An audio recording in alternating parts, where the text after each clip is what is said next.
عید کے موقع پر بلند آواز سے. اب اگلی جو آیت ہے سورۃ البقرہ آیت نمبر 186، وہ تیسرا ٹاپک ہے رمضان المبارک کی روحانی منزل کا حصول. یہ بہت کریٹیکل آیت ہے.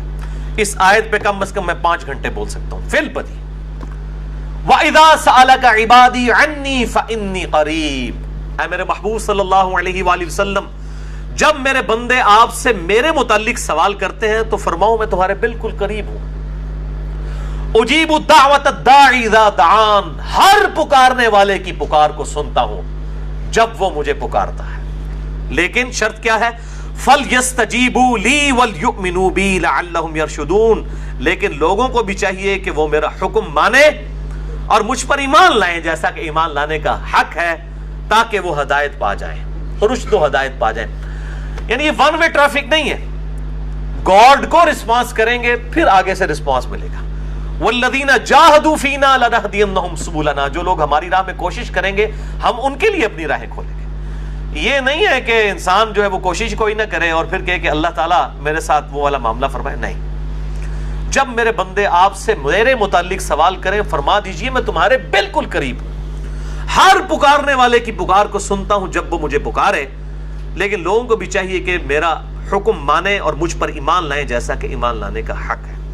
اب یہ بڑی امپورٹنٹ آیت ہے. اس کو میں نے ڈکلیئر کیا ہے انسانیت کا میگنا کارٹا.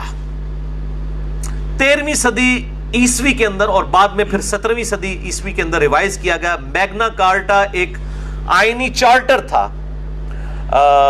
جو کنگڈم تھی انگلستان کی، اس کی طرف سے کہ بادشاہ پر عوام کے کیا حقوق ہیں، اور اس میں یہ تھا کہ ہر شخص کا یہ حق ہے کہ وہ بادشاہ وقت کا دروازہ کھٹکھٹا سکتا ہے. اسے کہا جاتا تھا میگنا کارٹا.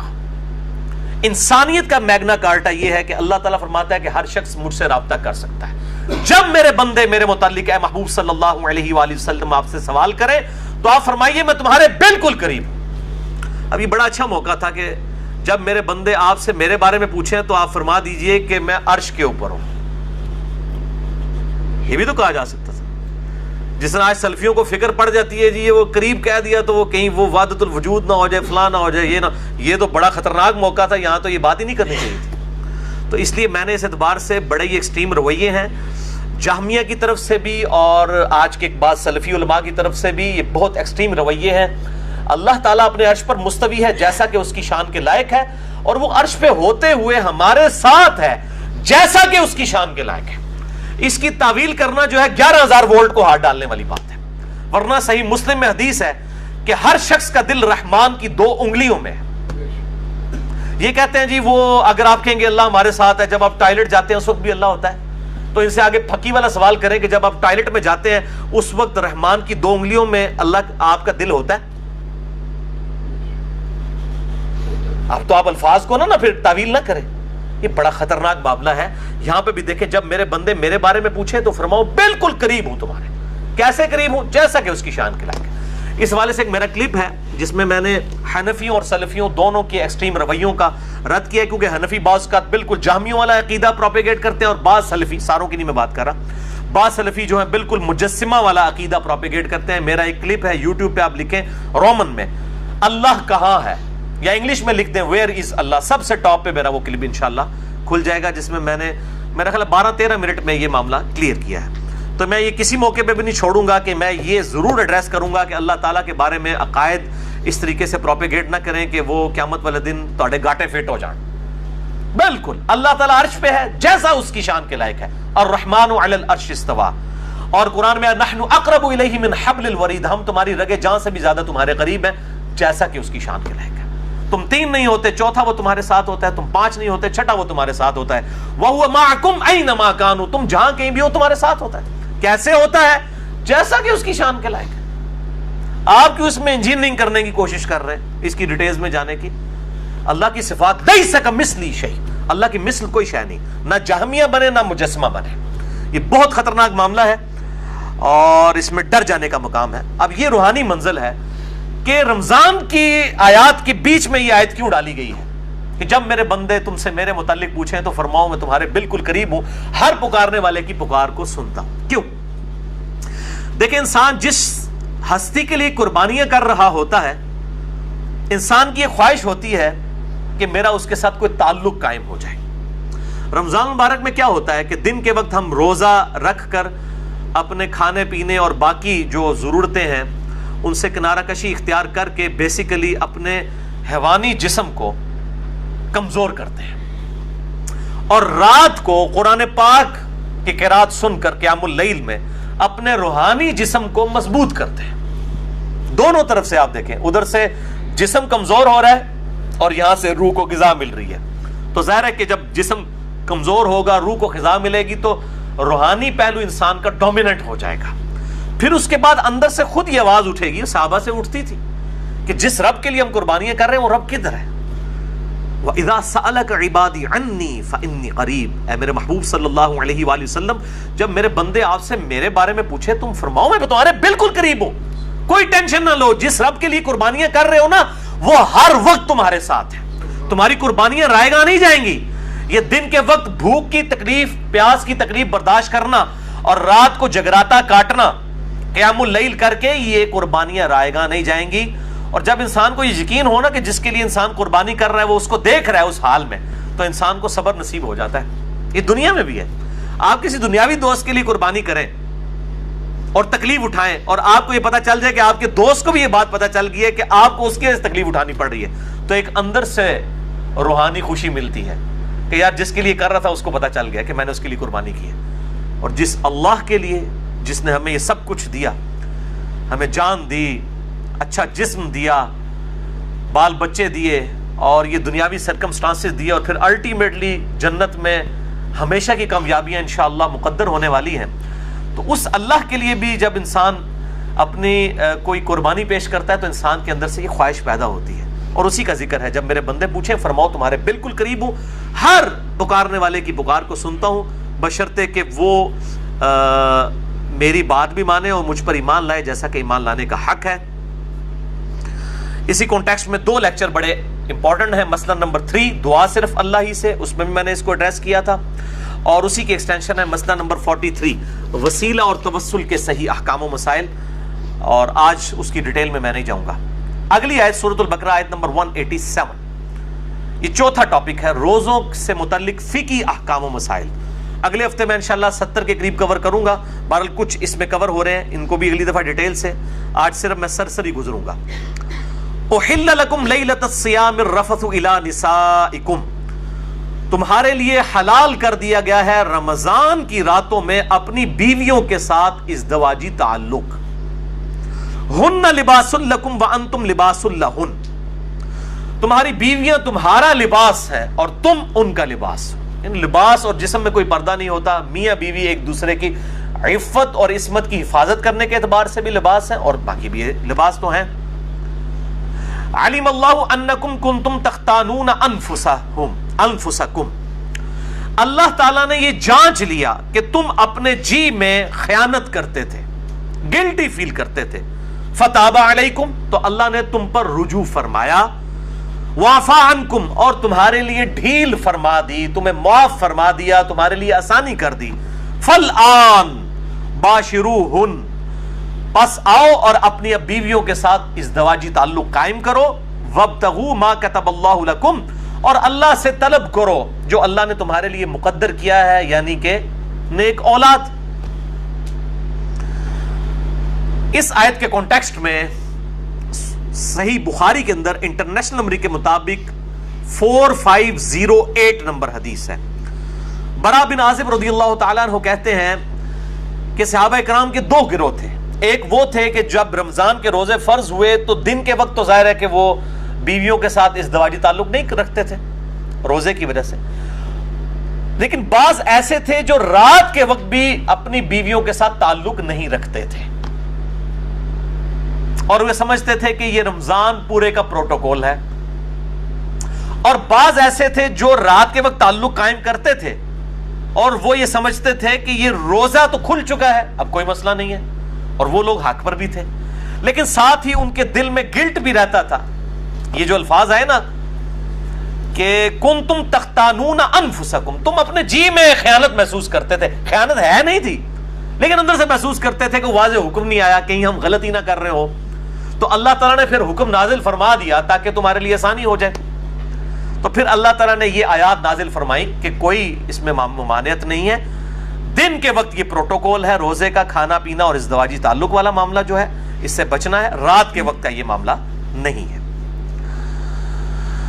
وَكُلُوا وَاشْرَبُوا حَتَّى يَتَبَيَّنَ لَكُمُ الْخَيْطُ الْأَبْيَضُ مِنَ الْخَيْطِ الْأَسْوَدِ, اور کھاتے پیتے رہو سحری کے وقت یہاں تک کہ جو سفید ڈورا ہے وہ رات کے جو سیاہ ڈورا ہے اس سے ممتاز ہو جائے. من الفجر, فجر کے وقت, یعنی فجر کے وقت جب آپ مشرق کی طرف منہ کریں تو سیاہی ہوتی ہے. جب فجر کا وقت داخل ہونے والا ہوتا ہے اس سے کافی دیر پہلے ہی ہلکی ہلکی سفیدی ظاہر ہوتی ہے, کیونکہ سورج اوپر آ رہا ہوتا ہے ود رسپیکٹ ٹو زمین. اس کو ہم کہتے ہیں صبح کاذب, یعنی جھوٹی صبح. اس کے بعد پھر وہ روشنی ذرا نمایاں ہوتی ہے اور بالکل سفید افق پہ پھیل جاتی ہے. اس سے اوپر بلیک ہوتا ہے سارا معاملہ اور نیچے ہوتا ہے سفید.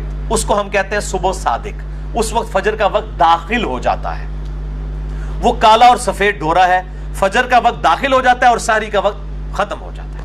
اور پھر جب سورج کی ٹکیاں باہر آنا شروع ہوتی ہے اس وقت فجر کا وقت بھی ختم ہو جاتا ہے.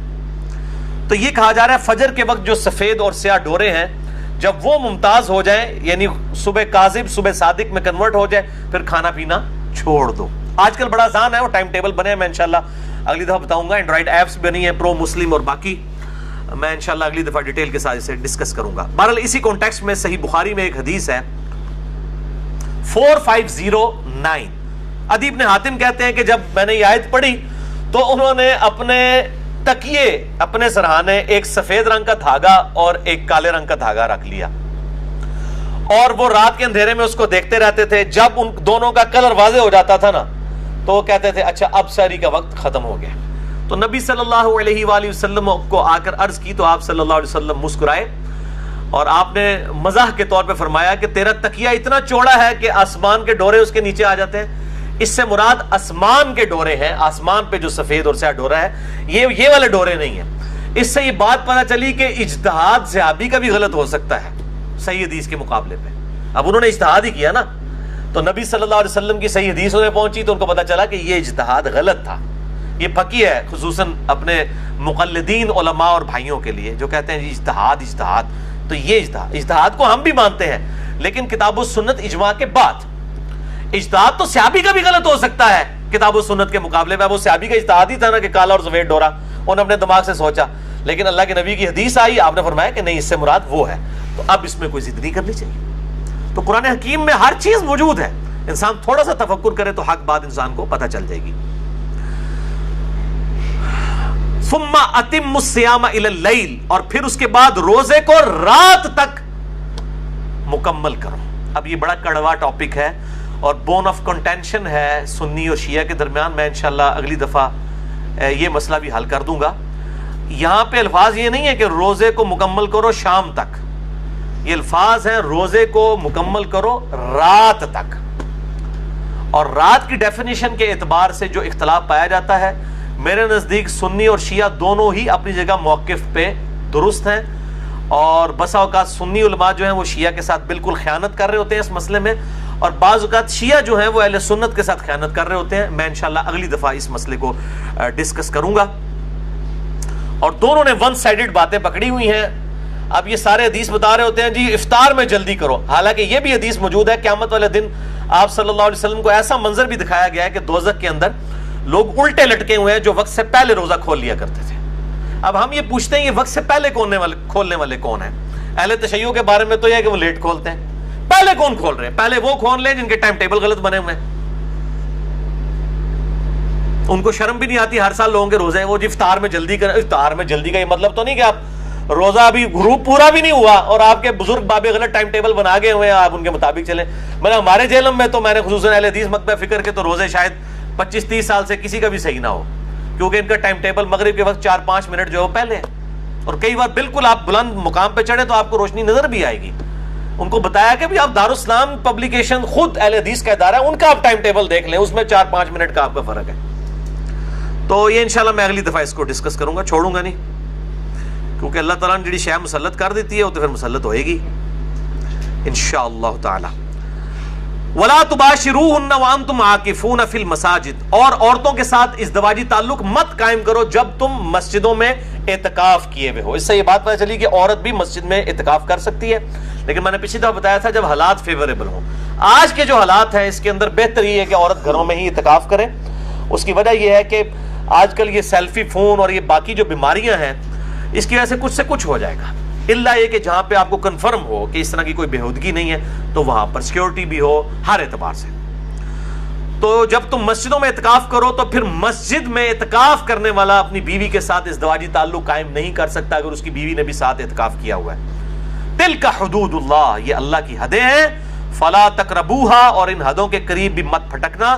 کذالک یبین اللہ آیاتہ للناس لعلہم یتقون, اور اس طریقے سے اللہ تعالیٰ اپنی آیات کھول کھول کر بیان فرماتا ہے تاکہ تم متقی بن جاؤ. وہی بات لعلکم تتقون, متقی بنانے کے لیے یہ کھول کھول کر. مطلب کیا ہے کہ کوئی شخص یہ نہ کہے کہ آپ یہ اتنی نٹی گٹیز ڈسکس کی جا رہی ہیں اور میاں بیوی کا ریلیشن شپ ڈسکس ہو رہا ہے, یہ کتنی کوئی بے حیائی پہ مبنی نعوذ باللہ کوئی باتیں ہیں.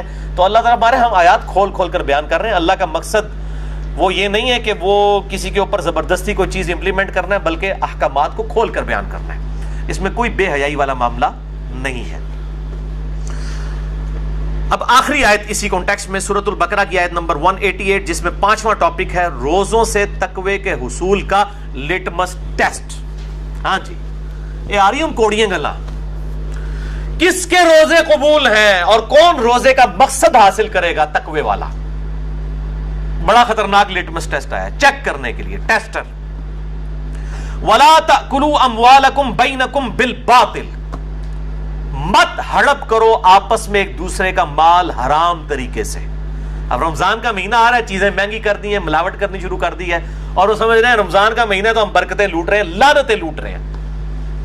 مت ہڑپ کرو آپس میں ایک دوسرے کا مال حرام طریقے سے. وَتُدْلُوا بِهَا إِلَى الْحُكَّامِ, اور اس مال کو رشوت کا ذریعہ نہ بناؤ حکمرانوں تک پہنچنے کے لیے. کیوں؟ لِتَأْكُلُوا فَرِيقًا مِّنْ أَمْوَالِ النَّاسِ بِالْإِثْمِ, کہ ایک فریق دوسرے فریق کا مال کھا لے گناہ کے ساتھ. یعنی رشوت دے کے کسی کے پلاٹ پہ قبضہ کر لیا, کسی کے جائیداد ہتھیا لی رشوت کے ذریعے, اور وہ گناہ اس کو پتہ بھی ہے کہ گناہ کا کام وہ کر رہا ہے. وَأَنْتُمْ تَعْلَمُونَ, جبکہ تم جانتے تو ہو. لوگ بڑے بولے بن کے مجھے بھی فون کر کے پوچھ رہے ہوتے ہیں, علی بھائی یہ جائز ہے ناجائز؟ میں پہلے پوچھ رہا ہوں تو کیا خیال ہے, جائز ہے ناجائز ہے؟ نہیں جی لگتا تو ناجائز ہی ہے, تو میں نے کو پوچھ رہے ہوں. اللہ تعالیٰ بھی کہہ رہا ہے وَأَنْتُمْ تَعْلَمُونَ, جبکہ تم یہ جانتے بھی ہو کہ غلط کام کر رہے ہو. یہ دل کا جو مفتی ہے نا, بہت بڑا مفتی ہے, میں اس پہ بھی حدیث بھی ایک بتاتا ہوں دل کے مفتی کے اوپر, صحیح مسلم کی حدیث اسی کانٹیکسٹ میں. تو یہ رمضان میں جو چور بازاری کی ہوتی ہے اور چیزوں کو مہنگا کرتے ہیں, یہ ان کے لیے ہے کہ رمضان سے وہی برکت حاصل کرے گا جو حرام خوری نہ کرنے والا ہو. تو رزق حلال از دا لٹمس ٹیسٹ آف ایمان. ایمان کا لٹمس ٹیسٹ ایک یہ بھی ہے کہ رزق حلال ہے یا حرام ہے. اگر رزق حرام ہے تو کوئی تقوی نہیں ہے, کوئی روزے نہیں ہے. یہ کہتے ہیں پتہ نہیں قبول ہوئے, نہیں پتہ لگ گیا جناب, تو تو کنفرم نہیں ہوئے جڑے اس طرح کے کام کرتے ہیں. تو میں ان کو پھر بتاتا ہوں جی کنفرم نہیں ہوئے تو قبول. قرآن ہی لکھے حرام خوری کرنے والوں کا کہاں پہ روزہ قبول ہے, کسی کو دھوکہ دینے والے کا, کسی کے ساتھ زیادتی کرنے والے کا. اور ایک طرف سے مال ہڑپ کر کے لوگوں کی افطاریاں کروا رہے ہوتے ہیں, ٹھیک ہے جی, وہ سمجھتے ہیں ہم بڑا کوئی نیکی کا کام کر رہے ہیں. حرام کا مال کھا کر, حرام مال کیوں اللہ تعالیٰ کنڈیم فرما رہا ہے؟ کیونکہ یہ حقوق العباد کا مسئلہ ہے. جب آپ حرام کما رہے ہیں تو کسی دوسرے کا حق جو ہے وہ غصب کر رہے ہیں. اصل میں آپ پیسے تو لے رہے ہیں اس سے پورے, لیکن مال میں خیانت کر کے اس کو دے رہے ہیں. تو یہ حقوق العباد کا مسئلہ ہے, اس لیے اللہ تعالیٰ اس معاملے میں سختی فرماتا ہے. اب یہ اتنا